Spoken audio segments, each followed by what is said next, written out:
Another day off. Yan, kain lang kami ni Nika sa labas.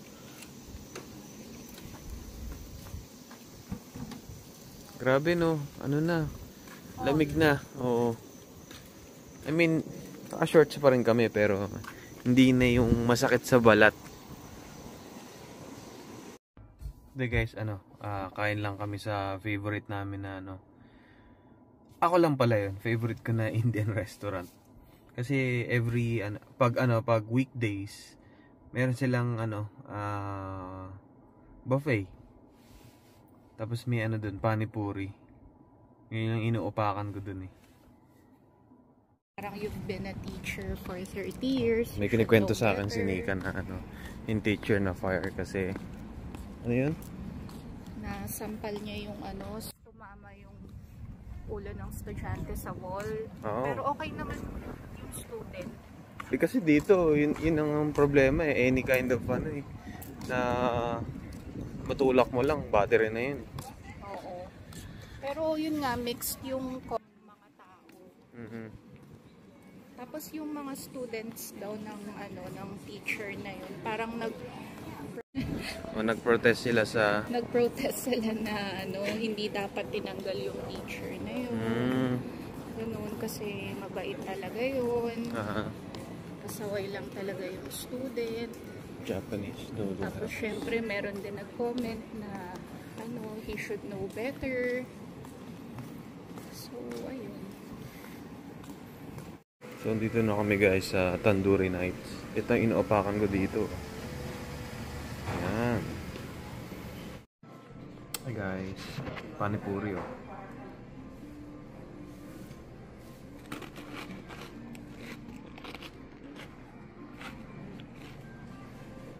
Hi guys, dito na naman kami sa Costco.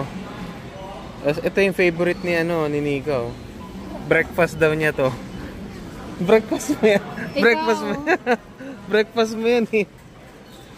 Ikaw, pakita mo yung yung Saan? crumbs yan. Ito, midnight snack ko to. Hindi, talagang may ako, acid reflux ako.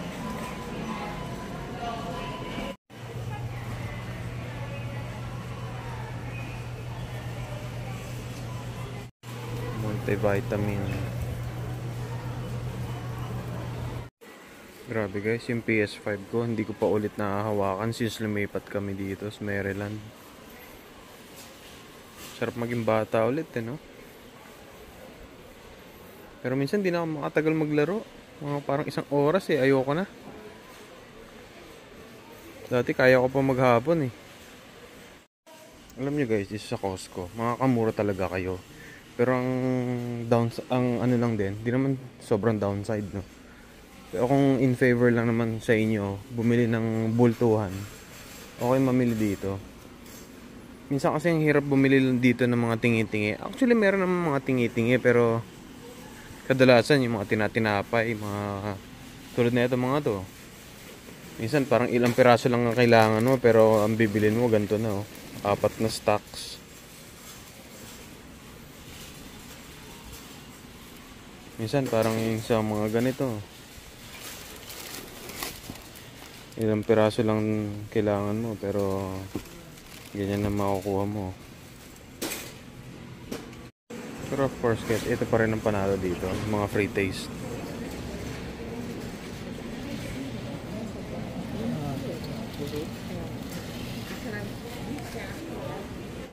Kaya marami pa rin ng preferred na mag Walmart, mga ganun. Kasi mura din naman sa Walmart at saka makokontrol mo yung kailangan mo. Dito sa Costco, okay rin naman mamili dito. Sabi ko nga sa inyo, makakamura din kayo kung okay lang din sa inyo magbultuhan ng bili. Pero katulad nga ng sinabi ko sa inyo, parang kung bibili kayo ng ketchup, isa lang kailangan nyo. Pero nandito kayo sa Costco, kung dadampot kayo man lang kayo ng ketchup, tatlong parang 3-pack na sila. Parang ang discounted price pero parang hindi mo alam kung kailan mo mauubos yung 3 bote ng ketchup. Tapos sa mga meat section, okay rin naman mamili dito guys. Quality rin naman. Pero much better sana kung Angus yung beef nila. Hindi kasi Angus yung beef nila eh. Minsan nag-i-steak ako sa bahay, kaya ano, hindi mangyari yung lasa ng steak, ano, parang mga steakhouse. Kasi parang grass-fed lang yung mga beef nila. So wala masyadong lasa. Siya nga pala guys, kung gusto niyo mag-tapsilog dito sa Amerika, ito yung magandang kasing bilhin, no? Flank steak. Malambot agad yan guys, promise. Kaso lang medyo mahal. Kasi nagiging sikat na choice na rin siya for steak eh. Ayan. Tapos meron pa rin dito sa Costco yung mga ready to cook na, oh. I mean, hindi siya ready to eat, ready to cook. Timplado na, para ma-enjoy nyo pang magluto. Na hindi na nag-iisip, basta isalang nyo na lang. Ito, okay yung mga ganito guys, oh, pang taco night to. Ito yung brother ko, first time ma-experience for yung car ownership. So, ina-assist namin siya sa sa pag-deal ng isang brand new car. This is a 2026 Hyundai Tucson hybrid. Ang ganda, full pack talaga ng features. Wala akong masabi dito.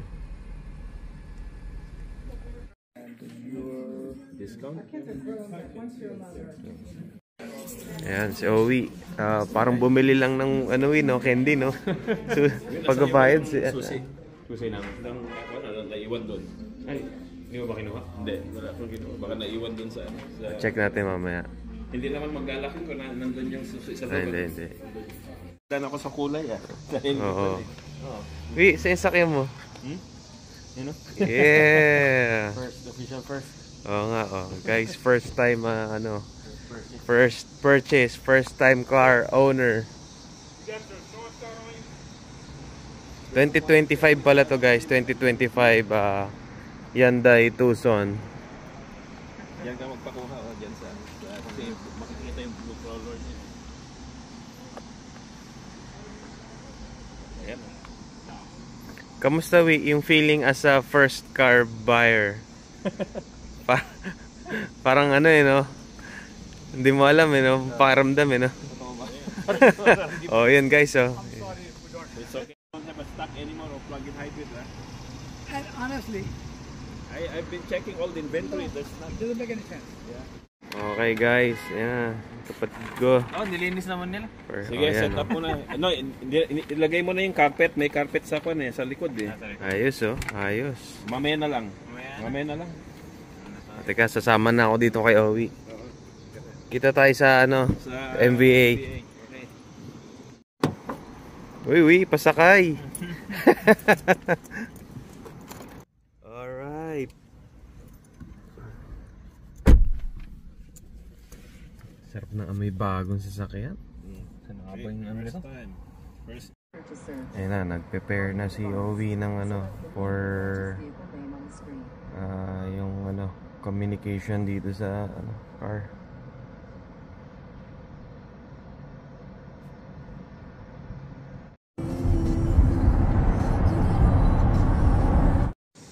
Nakaka-proud.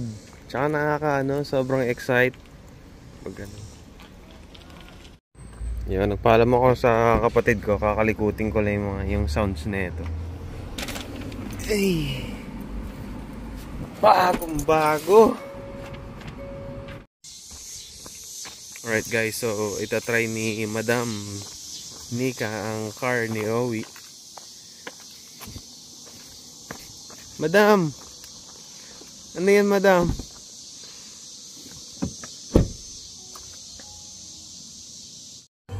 Babe, anong pakiramdam? Magang? Palit na tayo ng car. Sige, palit na tayo. Back to zero na naman. So guys, approved to para sa mga first time magkakaroon ng mga sasakyan dito sa Amerika, no? Kasi sobrang loaded na siya ng features. Tapos yung yung price niya, kasing halaga lang din ng mga sikat na Japanese brand na hinahanap nyo. So yun, approve. Hyundai Tucson 2025.